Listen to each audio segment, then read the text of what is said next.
Bonjour à tous, nous sommes toujours sur le salon Financium organisé par la DFCG. J'ai le plaisir d'avoir avec moi un nommé pour le prix de la direction du directeur financier ou de la directrice financière de l'année.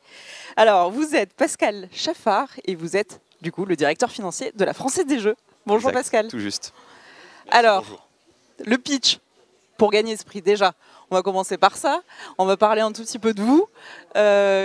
Qu'est-ce que vous avez envie de mettre en avant aujourd'hui si jamais vous gagnez, vous montez sur scène? Qu'est-ce que vous allez dire? Qu'est-ce qui est important pour vous sur ce métier de direction financière? Alors on va me faire parler même si je ne gagne pas. Et ce que je dirais, je raconterai quand même un élément majeur de mon parcours qui a été d'avoir eu la chance de conduire la privatisation de Française des Jeux, qui a été comme un bouleversement, une transformation forte et assez unique finalement dans son histoire. Et je dirais aussi tout le plaisir que j'ai à exercer ce métier de directeur financier, qui pour moi est vraiment un métier de business partner. En fait, j'ai la chance d'avoir un rôle qui va de la stratégie jusqu'à l'exécution de la stratégie. Et en fait, c'est ça que j'aime, c'est en fait pouvoir être un peu le catalyste des transformations de l'entreprise. Et ce que je dirais tout à l'heure, c'est que moi, je me définis plutôt comme un homme de transformation. Et j'ai eu la chance de conduire plusieurs transformations dans le cadre du groupe FDJ. J'ai parlé de la privatisation, c'est sans doute la plus marquante, mais il y en a eu d'autres. Aujourd'hui, on a aussi d'autres enjeux qui nécessitent des transformations, qui nécessitent d'être le relais finalement entre mes actionnaires, à qui je parle souvent, le conseil d'administration, la direction générale, mes pairs, et puis l'ensemble du corps social de l'entreprise pour donner du sens à l'ensemble de l'action. Et alors, vous me confiez hors micro, mais je vais devoir vous passer à confesse là maintenant tout de suite. Vous êtes un peu ce que j'appelle un bébé FDJ, puisque vous Oui. travaillez depuis combien de temps? C'est ça, depuis 30 ans, ils m'ont embauché, j'avais 12 ans, c'était totalement illégal, non, c'est pas vrai. Mais j'ai commencé ma carrière en fait réellement à la FDJ, j'étais contrôleur de gestion junior et j'ai eu un parcours qui n'a pas été linéaire en vertical sur les fonctions finance, mais je suis passé par pas mal de fonctions opérationnelles. J'ai même été directeur marketing pendant plusieurs années du groupe. Et résultat, ça vous facilite votre travail de communication, puisque comme vous disiez, le DAF, c'est aussi une courroie de transmission entre à la fois les opérationnels, mais aussi les autres directions et la direction générale et les investisseurs. Donc finalement, ça vous facilite la tâche? Ah, ça me facilite la tâche complètement. Là, je sors ce matin jusqu'à cet après-midi, j'étais sur une conférence investisseurs. On parle de business model, on parle de digitalisation du groupe, on parle de moyens marketing, on parle de tout un tas de choses qui ne sont pas des chiffres de la finance, même si je parle avec des investisseurs, ils me parlent de stratégie, ils me parlent de digital, de marketing, etc. Et donc, ça me facilite clairement les choses vis-à-vis de ces investisseurs, mais aussi en interne pour à la fois pouvoir bien passer les messages, bien comprendre aussi ce qu'on me dit et aussi pas me faire avoir, si on peut dire, quand on me raconte des histoires puisque j'ai quand même un peu exercé les métiers opérationnels, donc on ne peut pas juste le pipoter, comme on dit vulgairement. Là, alors, revenons sur l'actualité de la Française des Jeux. On va un peu parler des projets que vous avez pour l'avenir, mais j'ai envie quand même, avant de revenir sur cette privatisation qui remonte à il y a 4 ans, cotation sur Euronext, ça a été une très belle opération.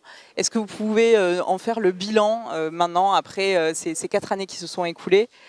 Je pense que c'était une très belle opération effectivement et un bilan très positif puisque en fait elle était voulue par le corps social de l'entreprise. C'était ça, c'était pas été fait contre les gens. On a tous vu ça comme un projet de développement, comme une opportunité d'aller plus loin, plus vite. Aujourd'hui, il y a des administrateurs qui nous disent au conseil d'administration de l'audace, de l'audace. C'était pas complètement le cas dans le schéma précédent. Donc ça a accéléré le développement du groupe. Ça nous a permis aussi d'être plus mature sur l'expression de notre stratégie, ce qu'on voulait faire, d'aller plus loin sur notre performance, d'avoir plus de fierté sur ce qu'on fait. Et on le voit, les collaborateurs, ils ont adhéré à 90% à cette private en souscrivant eux-mêmes. Ils sont très contents aujourd'hui des résultats, y compris financiers, que ça entraîne. Et ça a vraiment donné une nouvelle accélération au groupe pour son schéma de développement. Et alors aujourd'hui, quels sont les projets? Alors aujourd'hui, on est toujours sur un gros projet qui est la digitalisation. Ça reste quand même un élément clé. Pour nous, elle est fondamentale parce qu'elle va dans le sens du temps et puis elle est aussi relutive en termes de marge. Donc c'est très important. Et on a aussi un projet qu'on commence à concrétiser à partir de cette année, qui est l'internationalisation du groupe. On va dire, on a fait bien le travail côté France. On a bien passé aussi le Covid. On a été voilà. Et maintenant, il est temps de pouvoir regarder aussi sur des horizons plus à l'étranger. On a fait l'acquisition cette année de la loterie irlandaise. C'est notre premier pas très significatif en la matière. Et là aussi, c'est une grosse transformation parce que franchement, presque passer d'une boîte française à une boîte internationale, c'est presque plus compliqué que de passer d'une société publique à une société cotée. Donc, c'est ce qui nous motive là en ce moment. Gros challenge pour la suite, résultat. En un mot, ou en tout cas une phrase, quel message vous avez envie de faire passer aux jeunes générations de directeurs financiers? Le directeur financier, c'est pas que l'homme du chiffre, c'est l'homme qui doit donner du sens, c'est l'homme qui doit être le business partner, c'est l'homme qui doit rendre possible les projets en expliquant les différentes contraintes de l'entreprise. Pour moi, il doit se positionner comme l'aide de camp, celui qui est indispensable à celui qui prend les décisions. Il doit ne plus pouvoir se passer de son financier et le financier doit être un business. Voilà. Merci beaucoup Pascal d'avoir répondu à mes questions. Merci infiniment. Je vous souhaite bonne chance. Résultat pour tout à l'heure. C'est pas mal. Déjà nominé, c'est pas mal. Et puis dans 1 heure, 2 heures, voilà, je crois, on va avoir le résultat du directeur financier de l'année. Très très relevé. Très relevé? Oui. Fantastique. On a hâte. Merci beaucoup. Merci. À très bientôt.